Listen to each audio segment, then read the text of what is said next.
Welcome back. I love the idea of a blossoming and how patient we are as gardeners. We prepare the soil, we fertilize the soil. We find the seeds for the type of plants we want to plant. And so lovingly, full of hope and expectation, we put those seeds in the ground, and with time, with care, we fertilize, we give that seed the attention it requires to do what it can do. Blossom, little green sprout, a few leaves, a bud, finally that flower opening when the time is right. For all of us as gardeners to just go, wow, how beautiful is that? You could say that this final blossoming where the garden is exhibiting its full potential is like that version of Earth in its ascended state. But there are processes we must go through. You could say different versions perhaps that seem to be so chaotic because everyone's adding seeds to the garden and some are being fertilized and some aren't, and some seem to come up as weeds, and it can all be so messy at times. And we can look at Earth in this way now and think, a lot of change, a lot of fast change, a lot of old patterns being ripped out almost, or old ideas and paradigms crumbling away as more gardeners step up with clarity about what feels right in their heart, a vision that they have of incredible beauty, a vision you could call that is displaying unity consciousness.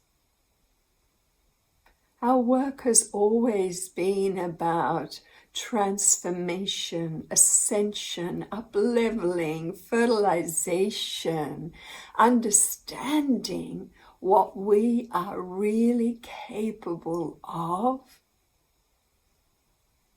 and letting that flow forth from deep within all of us. But it also requires really listening to the call of our heart. And so we wish to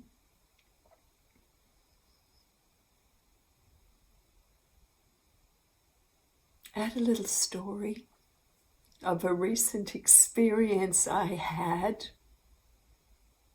You could say almost that offers ascension steps, because you find all around the world, I do when I look on social media, stories and insights, techniques, information. A lot of it is so uplifting and inspirational, and they're the ones we often click and pass on to others. Others are more like clickbait, drama to build excitement, but also along the way creating separation and fear. Many are turning their backs on those types of stories, feeling like, I don't want to spread that. I don't want to fertilize the separation fear game. Recently, for 3 years actually, I had this strong call of my heart, in my heart. And it was like, come to the Mekong.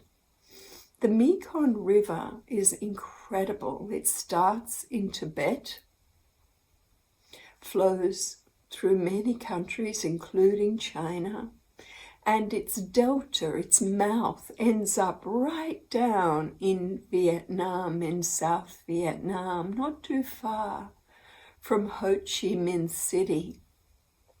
And so, silently, on my own, I joined a bit of a tour because I wanted to hear more about the history from local tour guides. I found myself on the Mekong River, and just like I'd experienced in the past, being on other rhythms of rivers, this beautiful energy coming through, flowing through my body, and moving into the water, and then moving in this toroidal pattern of energy. Nothing for me to do, just to be open and receive. Silent. Because so often our stories and our words can be misinterpreted and create separation. From there, I found myself in different places in Saigon or Ho Chi Minh City, and walking through them, my only guidance was to feel, be open-hearted, be open-minded, and feel. Often, when feelings arise within us, sometimes we can push them down or block them and go, I don't want to feel that. What's wrong with me? Why am I feeling sorrow? Why am I feeling all of these feelings? Is it me? Is it coming from global release patterns? But my guidance was to really be present, be in my heart and feel. And it's almost all I could feel was sadness and atrocities after atrocities being committed in this country for many, many reasons, and bubbling around the atrocities as stories from so many different periods of history in that land, from being conquered to having wars, to people with different agendas, other countries invading with different agendas, committing atrocities, people suffering from the atrocities. As I walked through different parts of the city and the land, I could feel this most complicated matrixy that was just bubbling with stories and feelings, especially of all the atrocities committed there.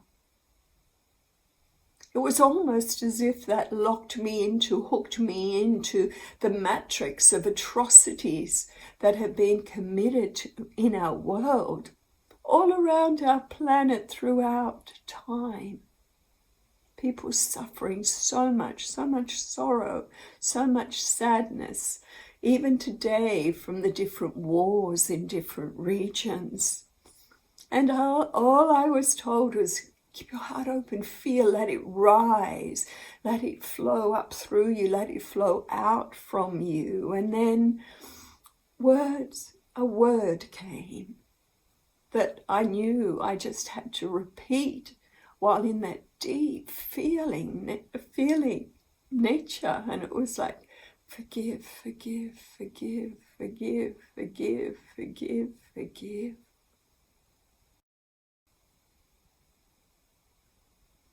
I could feel another matrixy there, which was Kuan Yin, a being who is revered in Vietnam and in many Asian countries, and she is the goddess of mercy and compassion. They have big statues there that I'd seen along the Mekong River and other places, and I could feel this overlighting presence of this goddess of mercy and compassion. And so my heart went there, because we are all emissaries of mercy and compassion. of this beautiful goddess energy. If we choose, there is huge power for mercy and compassion there. So I felt like every part of me was aligned there. And I asked, forgive what? Forgive who? And all I heard was, forgive it all. Forgive all the atrocities that have ever been committed in any level, in any timeline throughout Earth's history. Forgive the perpetrators. Forgive having those acts perpetrated on you and on others, because we've all been through that in different lines of time. Forgive, forgive, forgive. And I'd been asked that when I walked Vatican City a number of years ago, but it was harder for me to forgive then because I was running parallel, simultaneous lives where I was at the end of those atrocities. But in Vietnam, it was a little different. And I found I had no emotional involvement or attachment. I could say and walk and cry and feel and say, forgive, forgive, forgive, forgive, forgive. Healing starts with our readiness. Ascension starts with our readiness to move on, to up level, to a different way of being.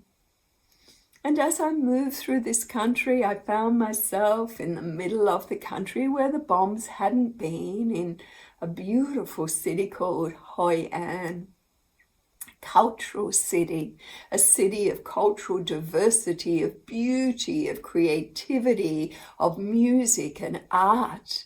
And I felt so in my heart, it was like, yay, oh, this is beautiful. Yes, humans can create so much atrocity, but yes, we can also create so much beauty. And it was like going from one extreme to the other, and my heart was just filled with a new energy of just gratitude.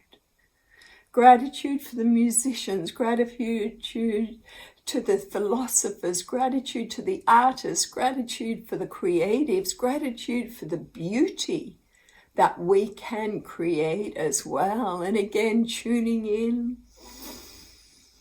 to these purer matrices, I could just say thank you, thank you, thank you, thank you, thank you, thank you. I am so grateful for all the beauty in the world, not just here in this city, but it was like it was radiating out of this hub of creativity, connecting me into the global matrices of creativity and joy and the dancers and the laughter and all the highest expression of a unified human life wave that I just could feel is here too. So grateful. This time, not tears of sorrow, but tears of joy and gratitude. We moved on to the north of Vietnam, and all I heard within was just tap into that pure essence, beingness we are, and let its love rise, and let everything be healed, let it all be rebalanced. All that needs healing in our world can be healed when we open to allow that which has the power to heal, to do its job. And that is this pure essence beingness that gives us life and that vibrates through us and vibrates around us with its infinite benevolence, primordial, authentic presence. And then I heard, remember, remember, remember, all of it is holographic.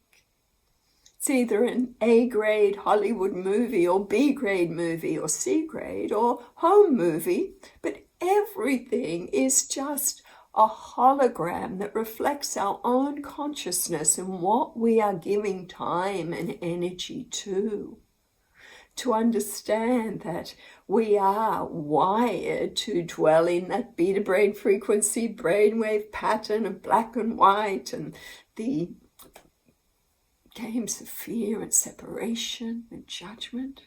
but we're wired with the breath, with lifestyle, to go into that alpha brainwave pattern where there's more grace and fluidity, and into that theta brainwave pattern where our physiology changes, where we see much more our lives and life on earth through the eyes of our pure essence nature. And we have the right as citizens of planet Earth to call in forgiveness for all the atrocities, because people just do the best that they can according to the consciousness they have at the time. To be grateful, to give so much thanks to the fact that what we focus on will grow, and gratitude and compassion have a way of reformatting our whole system to bring us into healing and wholeness and a unified state. And that we have our hands on that dial. We, through lifestyle, can change our frequency to dwell in very different versions of Earth, from that Earth that is so fragmented, where all systems are currently going through so much change and upheaval, to a version of Earth that's slightly calmer and more refined, to a version where people are ignoring all those other realities and movies, not giving attention, but they're focused on being their best version self. They're focused fully on feeling in their heart what they were born to do, following the call of the heart, knowing that heart-centered consciousness is what is bringing in great change now, way beyond what our monkey mind can even perceive, where we are balanced, right and left brain hemispheres are working together, masculine, feminine within us, married, working together, creating with love, honor, respecting our unique patterns, fulfilling with joy and grace and ease what we were born to do together. No longer distracted by those games of fear and separation. And then that fifth version of Earth, that interstellar version where full disclosure has long ago happened, and we walk with our galactic kin, with the angelics, with so many more expressions of the divine, knowing and feeling that on a very core level, all of it is our own source beingness, just choosing to express in different vibratory patterns. And so knowing that, feeling that, there is no judgment anymore, there is no separation anymore, there is no fear or instability anymore, for we truly are in a more enlightened state, a more ascended level. We have a grander perception, so a wider level of awareness. And that higher level of awareness, where we see through the eyes of our pure essence, just keeps us stable, keeps us whole, keeps us filled with love and joy and gratitude. And it's all here. Now, it's just a choice. This is Jasmuheen for the Embassy.